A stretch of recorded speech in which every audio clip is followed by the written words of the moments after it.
अस्सलाम वालेकुम। Welcome to Shapes of Life. आज का हमारा टॉपिक है डिप्रेशन। डिप्रेशन एक मुस्तकिल उदासी का नाम है। डिप्रेशन में इंसान को वो काम भी खुशी नहीं देते जो कभी उसके लिए बहुत इंटरेस्टिंग होते थे। इंसान हर वक्त थका थका रहता है, किसी काम में दिल नहीं लगता, एक अजीब सी बेचैनी की कैफियत रहती है। ये कैफियत हर इंसान में मुख्तलिफ होती है।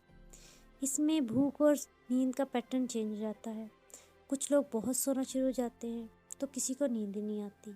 डिप्रेशन में कुछ लोगों को बहुत भूख लगती है तो किसी को भूख लगती ही नहीं। डिप्रेशन में इंसान एक नाउम्मीदी की कैफियत में आ जाता है। उसको अपना आप बेकार लगता है। वो बार बार मौत के बारे में सोचता है। खुदकशी की ख्वाहिश मजबूत हो जाती है। डिप्रेशन वाकई एक कॉमन मसला है। ये तकरीबन सालाना हर 15 में से एक शख्स डिप्रेशन का शिकार होता है। डिप्रेशन की बहुत सारी टाइप्स होती हैं। आज हम कुछ टाइप्स की बात करेंगे। सबसे पहले हम बात करेंगे मेजर डिप्रेशन की। जब हम आमतौर पर डिप्रेशन की बात करते हैं तो उससे मेजर डिप्रेशन ही होती है मुराद। मेजर डिप्रेशन इंसान को आमतौर पर ज़िंदगी में एक ही दफ़ा होती है या ज़्यादा से ज़्यादा 2 मरतबा होती है। ये इसकी जो रीज़न होती है अमूमन पर्सनल होती है, जैसे किसी का रिश्ता टूट जाना, डाइवोर्स हो जाना, कोई बड़ा एक्सीडेंट हो जाना ज़िंदगी में। इन वजूहात से जो डिप्रेशन होती है वो मेजर डिप्रेशन होती है। इसमें अमूमन साइकेट्रिक की ज़रूरत पड़ती है और मेडिकेशन दी जाती है, एंटी डिप्रेसेंट, मेडिटेशन की जाती है, और अगर इनमें से कोई चीज़ काम ना करे फिर शॉक थेरेपी दी जाती है। शॉक थेरेपी में ब्रेन को इलेक्ट्रिक शॉक्स दी जाते हैं। इस तरीके से ब्रेन में इम्पल्सेस इंड्यूस की जाती है। ये अमूमन थेरेपी में सबसे लास्ट स्टेप होता है।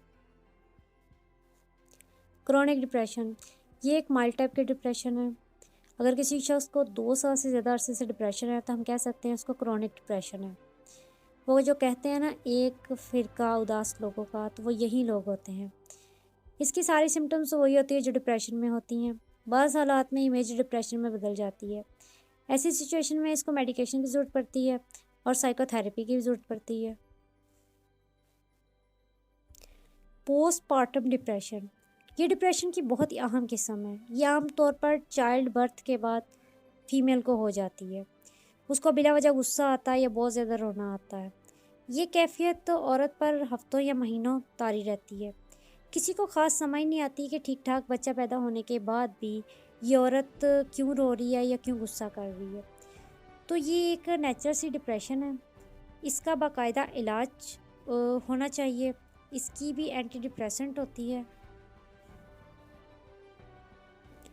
प्री मेंस्ट्रुअल डिप्रेशन, ये डिप्रेशन की किस्म भी फ़ीमेल में ही होती है। ये आम तौर पर फ़ीमेल को पीरियड्स आने से कुछ दिन पहले या पीरियड्स के दौरान होती है।